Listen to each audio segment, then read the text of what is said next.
कहते हैं ना दोस्तों कि प्यार अंधा होता है, लेकिन प्यार करने वाला व्यक्ति इतना अंधा तो नहीं होता कि वह सही और गलत की पहचान ना कर सके।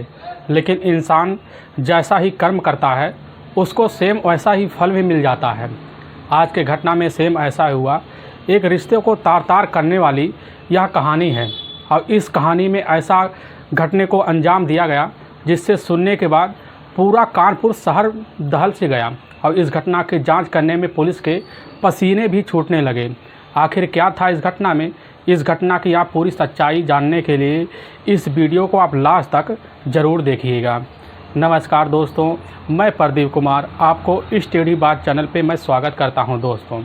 दोस्तों आज की यह जो सच्ची घटना है, यह घटना है उत्तर प्रदेश और उत्तर प्रदेश का एक जाना माना शहर पड़ता है कानपुर शहर और उसी के पास एक थाना पड़ता है बर्रा थाना और ठीक उसी के पास एक भाग 6 इलाका पड़ता है। वहीं के रहने वाले होते हैं महेंद्र सिंह, जिनकी उम्र होती है लगभग 28 से 29 साल के बीच और उनकी पत्नी होती है सुमन, जिनकी उम्र होती है 24 से 25 साल के बीच। सुमन की जो होती है 2 बेटी भी होती हैं, जिसमें बड़ी बेटी का नाम होता है पूजा और छोटी बेटी का नाम होता है विभा। पूजा की उम्र होती है लगभग 6 साल के आसपास और विभा की उम्र होती है लगभग 4 साल के आसपास। और वह महेंद्र सिंह जो होते हैं असल में वह दादा नगर के स्थित में एक फैक्ट्री होता है, उसी फैक्ट्री में वह सिक्योरिटी गार्ड का भी काम करते थे। महेंद्र जो होते हैं असल में महेंद्र इसी की वजह से अपने पूरे घर और परिवार का खर्चा भी चलाते हैं। वहीं कानपुर में रहकर अपनी पूरे परिवार का भी अच्छे से देखभाल भी करते हैं। इनका समय काफ़ी अच्छे से चल रहा होता है और तभी जो होता है, मैं बात कर रहा हूँ 20 जनवरी 2021 को सुबह सुबह उनकी बड़ी बेटी जो होती है पूजा की तबीयत ख़राब हो जाती है। अब उसको दिखाने के लिए महेंद्र तुरंत जो होते हैं अपने नज़दीकी सरकारी अस्पताल में पूजा को ले जाते हैं, लेकिन वहाँ पर काफ़ी टाइम लग जाता है और जैसे ही लगभग दोपहर का 1:30 बजे के आसपास का टाइम होता है तो उसी बीच अपने बेटी को दिखाकर घर वापस लौटते हैं। और जैसे ही घर वापस लौटते हैं, दरवाजे के अंदर दाखिल होते हैं तो दरवाज़ा जो होता है वह खुला होता है। अंदर जाके जैसे हस्र देखते हैं तो उनकी आंखें जो है उसी समय फटी की फटी रह जाते हैं और उनके मुंह से चीख निकल पड़ती है, क्योंकि उनके सामने उनकी पत्नी जो होती है सुमन, वह एक फांसी के फंदे पर लटकी होती है। और जैसे महेंद्र देखते हैं तो उनकी आंखें सोच भी नहीं पाती, ना दिमाग कान पड़ जाती है कि आखिर यह हो क्या गया, कैसे हो गया। और वहीं पर शोर मचाना भी शुरू कर देते हैं। शोर मचाने की वजह से आस पड़ोस के जितने भी लोग थे सब इकट्ठा हो जाते हैं। इकट्ठा होने की वजह से सब लोग वहाँ मिलकर सुमन के बॉडी को उस पंखे से उतारते हैं। उतारने के बाद वहाँ चारपाई पे सुला देते हैं, लेकिन आनंद फान में लोग वहाँ होते हैं सब चिल्लाना भी शुरू कर देते हैं। सब नए तरीके से अपनी बातें भी रखते हैं, लेकिन उसी में से एक व्यक्ति होता है जो तुरंत का तुरंत बर्रा पुलिस थाने में फ़ोन कर देता है। और बर्रा पुलिस थाने के थाना प्रभारी होते हैं सतीश कुमार सिंह के जैसे ही कान में खबर पहुँचते हैं तुरंत ही अपनी जिप्सी निकालते हैं। जिप्सी निकालने के बाद महेंद्र सिंह के घर पहुँचते हैं और वहाँ देखते हैं तो काफ़ी ज़्यादा भीड़ लगा हुआ है और घर के अंदर दाखिल हो जाते हैं। तो वहाँ भी देखते हैं जो हस्र देखते हैं उनकी जो है उसी समय आंखें वह भी फट सी जाती हैं। वह देखते हैं सुमन जो है उसके गले में साड़ी का फंदा लटका हुआ है और महेंद्र जो होता है वहीं पर दहाड़े मार कर रो रहा होता है। और वह उसी समय पुलिस पूछने लग जाती है कि यह सब कैसे हुआ, यह कब हुआ। महेंद्र होता बताने लग जाता है, साहब सुबह हम अपनी बड़ी बेटी पूजा को अस्पताल में दिखाने के लिए ले गए थे, लेकिन ना जाने क्या हमारी बीवी के साथ ऐसा क्या कर बैठी कि उसने अपने आप को इसी फांसी के फंदे से लटका लिया। और पुलिस सोचती है कि यह तो आत्महत्या है। अब इसको संज्ञान से लेने के लिए पुलिस इसमें महेंद्र से कहती है, क्या तुम्हारे बीच कभी झगड़ा हुआ था? महेंद्र कहता, नहीं साहब, हम तो अपने पत्नी को काफ़ी अच्छे से खिला पिला रहे थे, इसमें कोई झगड़े की बात नहीं थी। हमारी पत्नी के बीच मन में ना जाने क्या गूंज गया, वह किस चलतन यह कदम उठा बैठी। और लेकिन पुलिस जो होती है वह विश्वास नहीं कर रही थी कि सुमन ने खुद को वो जो है फांसी के फंदे से लटकाया है।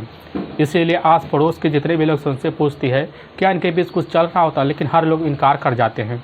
तभी सुमन का जो मायका होता है वह पड़ता है कन्नौज के ही तिरवा इलाके में। वहीं के रहने वाले होते हैं नरेंद्र सिंह, उन्हीं की बेटी होती है सुमन। अब जैसे नरेंद्र सिंह के कानों में अपनी बेटी के बारे में खबर पहुंचती है, तुरंत ही आस पड़ोस के लोग इकट्ठा करते हैं, साथ में सब मिलकर वह उसी समय बर्रा थाने पहुंचते हैं। और बर्रा थाने पहुंचने के बाद पुलिस थाना प्रभारी होते हैं सतीश कुमार सिंह, उनके सामने बताने लग जाते हैं कि साहब हमारी बेटी के साथ जिसने भी यह किया है वह कोई और नहीं है, वह हमारा ही दामाद है महेंद्र सिंह, क्योंकि आए दिन हमारी बेटी के साथ झगड़े तकरार करता था। और पुलिस उनकी बात सुन लेती है और उसी समय वह जो होती है अब नरेंद्र भी अपने ही बेटी के घर जाते हैं तो देखते हैं उनकी बेटी की अभी जो है बॉडी वहीं पर पड़ी हुई है। पुलिस पंचनामा साथ में कर रही होती है, लेकिन थाना प्रभारी उसी घटना पर फिर दोबारा पहुंच जाते हैं और वहां मुआयना भी करते हैं। मुआयना करने के बाद पुलिस सोचने लग जाते हैं कि यार जो नरेंद्र जो बात कह रहे हैं इसमें कितनी सच्चाई है, महेंद्र इसका साथ कैसे हो सकता है, इसमें महेंद्र शामिल भी नहीं हो सकता है, क्योंकि महेंद्र तो अपनी बेटी पूजा को दिखाने के लिए बाहर गया था। अब पुलिस इसी चीज़ को विश्वास करने के लिए सबसे पहले सुमन के बॉडी को अपने नज़दीकी सरकारी अस्पताल में पोस्टमार्टम के लिए भिजवा देती है और उसका रिपोर्ट का इंतजार भी करना शुरू कर देती है। कुछ वक्त बीतने के बाद सुमन का पोस्टमार्टम का रिपोर्ट भी आ जाता है। उसमें यह पता चल जाता है कि असल में सुमन की जो मौत हुई है वह सांस फूलने की वजह से हुई है। उसके गले पर काफ़ी अंगूठे के निशान थे। अब पुलिस समझ जाती है तो जो ज़रूर से ज़रूर हत्या है, आत्महत्या नहीं है। और इस चीज़ को संज्ञान से लेने के लिए पुलिस जो होती है उसी नरेंद्र सिंह के ही तहरीर पर सबसे पहले नामजद हत्या का मुकदमा दर्ज कर लेती है। अब दर्ज करने के बाद इस केस में छानबीन करना शुरू कर देती है, क्योंकि नरेंद्र जो सबसे बड़ा जो गुनाहगार मान रहे होते हैं वह अपने दामाद ही महेंद्र को मार रहे होते हैं। तो सबसे पहले महेंद्र के पास पुलिस जाती है, उनसे पूछने लग जाती है। महेंद्र कहते हैं साहब हमारे बीच ऐसा कुछ नहीं था, क्योंकि आए दिन कौन से ऐसे पति और पत्नी के बीच झगड़ा नहीं होता है, लेकिन ऐसा हमारे बीच झगड़ा नहीं था कि हम अपने पत्नी की जान ले सकें। और पुलिस सोचती है तो बात जो है सही कह रहे हैं, क्योंकि इनके अंदर कोई ऐसा पूरा शरीर में कॉन्फिडेंस दिख रहा है। और पुलिस उसी समय महेंद्र को तुरंत का तुरंत अब जो होती है उन पर विश्वास करके उनको छोड़ भी देती है और चली जाती है अपने थाने जाने के बाद पुलिस सोचती है कि आखिर इनके पीछे इनकी जो पत्नी होती है सुमन के पीछे किसका हाथ है। इसी चीज़ को जानने के लिए पुलिस सबसे पहले गांव में मुखबिर लगा देती है, ताकि मुखबिर पता पाएँ क्या इनके पत्नी के बीच अगर किसी से रंजिश था या किसी से इनकी पत्नी का जो है ज़्यादा बैठता था, हो सकता है वही बैठने की वजह से इनके बीच झगड़ा होता था। इसी चीज़ की जाँच करने के थाना प्रभारी सतीश कुमार सिंह गांव में मुखबिर बिछा देते हैं। मुखबिर जाते हैं, पता करने लगते हैं। तभी आस पड़ोस के लोग होते हैं वह मुखबिर के सामने एक बात रख देते हैं। वह कहने लगते हैं साहब महेंद्र का ही बड़ा भाई है मान सिंह और उन्हीं का छोटा बेटा है अजय सिंह। वह अजय सिंह जो होता है काफ़ी इनके घर काफ़ी आना जाना लगा रहता है और इन्हीं के बीच लेकर इन दोनों के बीच पति पत्नी के बीच झगड़े तकरार होते थे। अब पुलिस का जो होता है जैसे ही वहाँ उस समय जो होते हैं सतीश कुमार के कान में खबर पहुँचती है कि इनके घर जो होता है मान सिंह का बेटा अजय का काफ़ी आना जाना है, उनको पूरा विश्वास हो गया था कि अजय का ज़रूर कुछ ना कुछ इसमें हाथ है। इसीलिए पुलिस जो होती सबसे पहले जाती है अजय के पास। अजय से जब पूछने लग जाती है कि तुम उस रात कहाँ थे, अजय जो होता है उसी समय उसके चेहरे के रंग उड़ से गए थे। वह कहने लगता है कि साहब हम तो अपने घर में मशहूर थे, हम कहीं नहीं गए थे। लेकिन पुलिस जो होती है उसके बात पे विश्वास तो नहीं करती, ना करने की वजह से सबसे पहले अजय का मोबाइल नंबर लेती है। अब उसका कॉल डिटेल निकाल लेती है। तो जब कॉल डिटेल निकालती है तो पता चलता है या तो आए दिन सुमन से लगातार कई घंटों फ़ोन पे बात करता था। इसका तो काफ़ी करीबी मामला है। इसीलिए पुलिस जब दोबारा जो होता है अजय सिंह के पास जाती है तो अजय सिंह जो होता है उसके सामने पुलिस जैसे वह कॉल डिटेल निकाल के रखता है तो अजय सिंह के इसी समय होश देश खो गए होते हैं। और अजय सिंह करे तो करे क्या, वह कह देता हमारी ही चाची यानी कि सुमन के साथ अफेयर है, लेकिन हमने ऐसा कदम नहीं उठाया। और पुलिस उसी समय सोचती है आखिर कौन कर सकता है। तो इसीलिए पुलिस का सारा जो शंका होता है वह सुविधा का सीधा सुमन के पति महेंद्र पे जा टिकता है। महेंद्र पे जा टिकने की वजह से पुलिस की टीम जाती है महेंद्र को बिना कुछ पूछे बिना कुछ ताछे तुरंत का तुरंत महेंद्र को अपने कस्टडी में लेती है। और कस्टडी में ले आने के बाद महेंद्र को थाने में जब ले आती है तो उसके साथ जो होता है काफ़ी सारे सवाल और जवाब करती है। तो हर सवाल और जवाब का जो होता है वह उल्टा जवाब देता है। अब पुलिस वहाँ के जो थाना प्रभारी सतीश कुमार होते हैं वह तुरंत उसकी बात को पकड़ लेते हैं। थाना प्रभारी उसके साथ जो होते हैं उसी समय जब अपने पुलिसिया अंदाज में पेश आते हैं तो पुलिस के सामने वह जल्द से जल्द टूट से जाता है। इसके बाद जो पुलिस के सामने सच्चाई रखता है, इससे सुनने के बाद पुलिस के पैरों तले से ज़मीन से खिसक जाती है। असल में ठीक आज से कुछ साल पहले जो होता है महेंद्र इसका मूल निवास जो होता है वह पड़ता है औरैया के पास एक कस्बा पड़ता है सहायल। उसी में अपने पूरे परिवार के साथ रहता है। और महेंद्र के 3 भाई भी होते हैं, जिसमें महेंद्र छोटा होता है, उसके 2 बड़े भाई होते हैं, जिसमें बड़े भाई का नाम होता है मान सिंह। मान सिंह के 2 बच्चे भी होते हैं, जिसमें बड़े लड़के का नाम होता है ज्ञान सिंह और छोटे लड़के का नाम होता है अजय सिंह। और दूसरे नंबर का जो भाई था उसके भी एक बच्चा था। और तीसरे नंबर का था वह था महेंद्र सिंह। महेंद्र सिंह की शादी भी जो आज से लगभग 7 साल पहले भी हो गया था। अब उसकी पत्नी जो होती है सुमन जब अपने ही ससुराल आती है तो देखने में काफ़ी खूबसूरत भी थी और महेंद्र भी उसका काफ़ी ज़्यादा ख्याल रखता था। रखने की वजह से उसकी काफ़ी इज्जत भी करता था। और महेंद्र और सुमन की जो जीवन होता है काफ़ी ऐसे चलना शुरू हो जाता है। लेकिन सुमन जो होती है वह शहर की रहने वाली लड़की होती है। उसको गांव का जो होता है वह इलाका पसंद नहीं था, इसीलिए सुमन जो होती है अपना ही वह मौके पर ससुराल छोड़कर वह कानपुर में आके उसी बर्रा भाग 6 में आकर रहने लग जाती है। क्योंकि महेंद्र का वह पुश्तैना मकान बर्रा में ही था।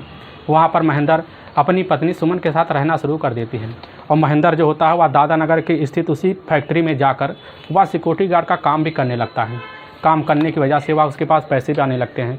इसी बीच जब कमा के लाता तो अपनी पत्नी को आधा हिस्सा दे देता उसे जमा करने के लिए। सुमन जब पैसे भी पाती थी तो वह जमा करती थी, साथ में अपना शौक श्रृंगार का भी वह व्यवस्था भी कर लेती थी। काफ़ी टिक टाक करके अपने आप को रखती भी थी और जब पति शाम को लौटता तो उसके साथ काफ़ी अच्छे से व्यवहार करती और दोनों मिलकर एक पति पत्नी की तरह पूरा रात बिताते थे।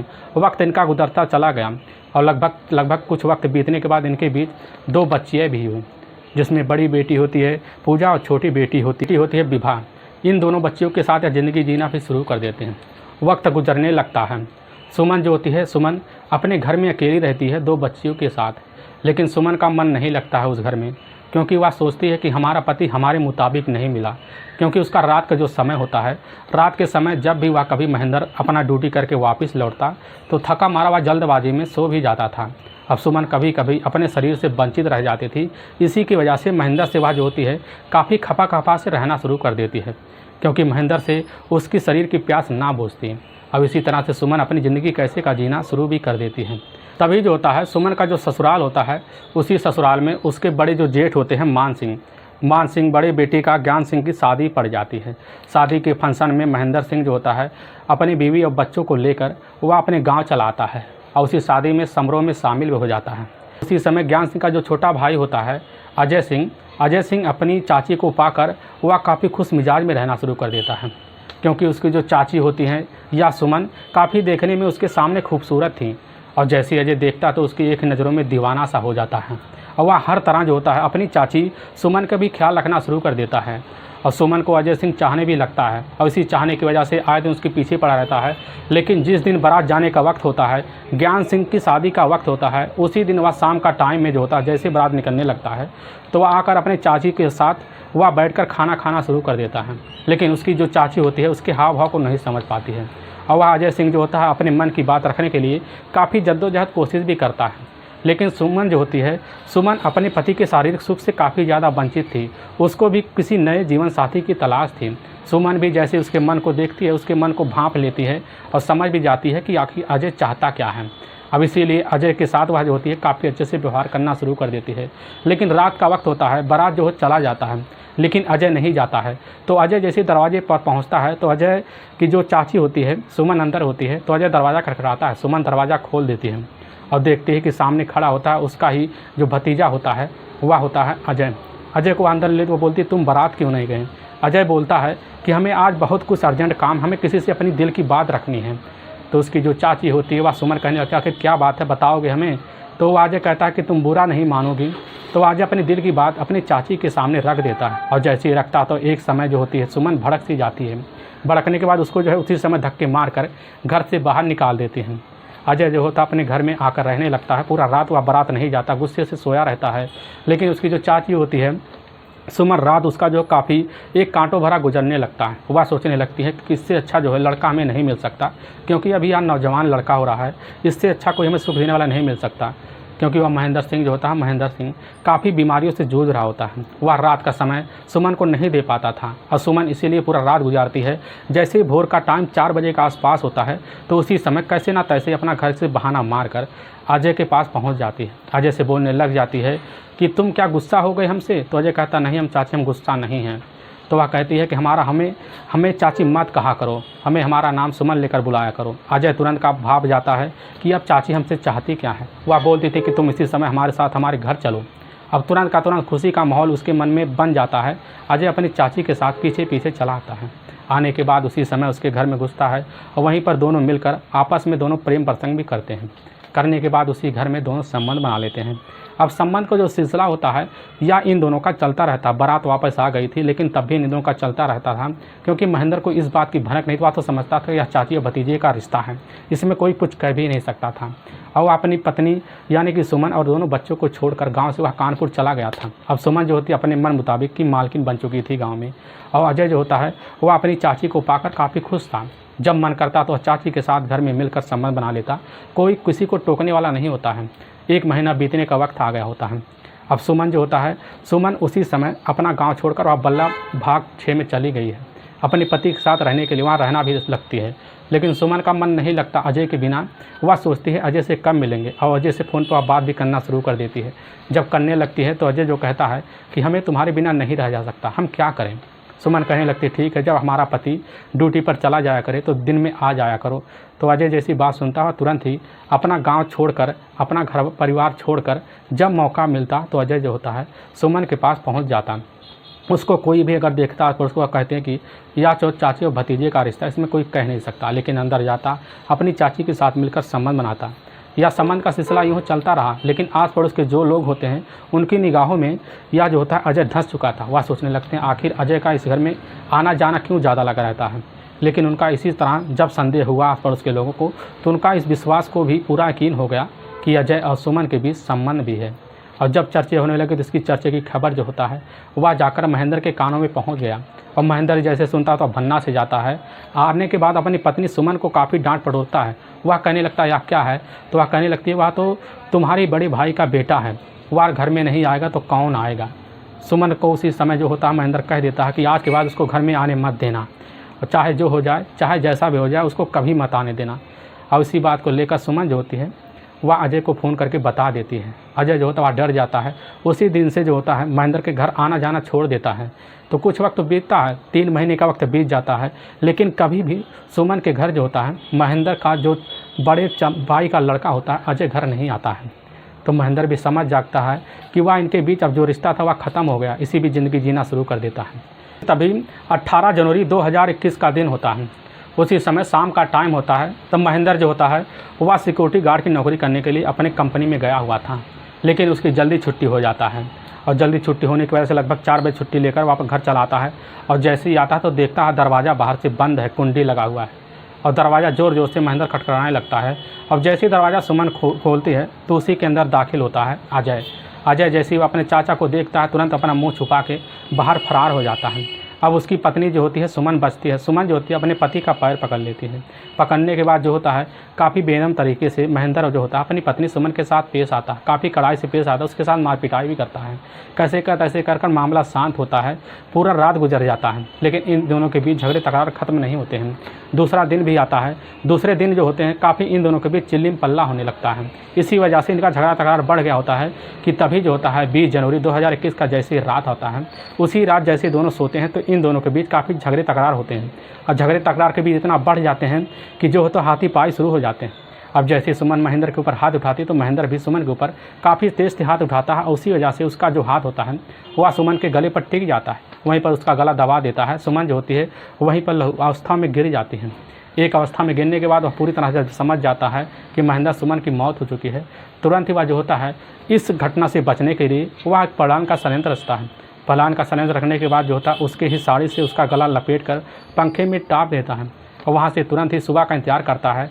और वह अपनी बेटी पूजा की बीमारी का बहाना मारकर सुबह जो होता है अस्पताल के लिए निकल पड़ता है। और जैसे 1:30 बजे लौटता है तो देखता है कि वह जो नज़ारा है पूरा हमारा घर शांत है। अंदर जाता है, बहाना मार के वहीं पर चीखना चिल्लाना शुरू कर देता है। आस पड़ोस इकट्ठा कर लेते हैं और सब समझते हैं या तो आत्महत्या है।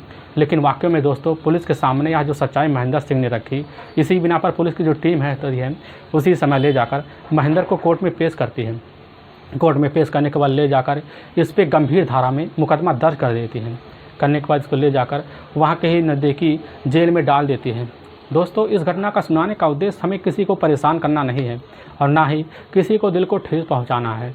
बस आपको यह बताना है कि आप जहाँ भी रहें आप सावधान और सतर्क जरूर रहें।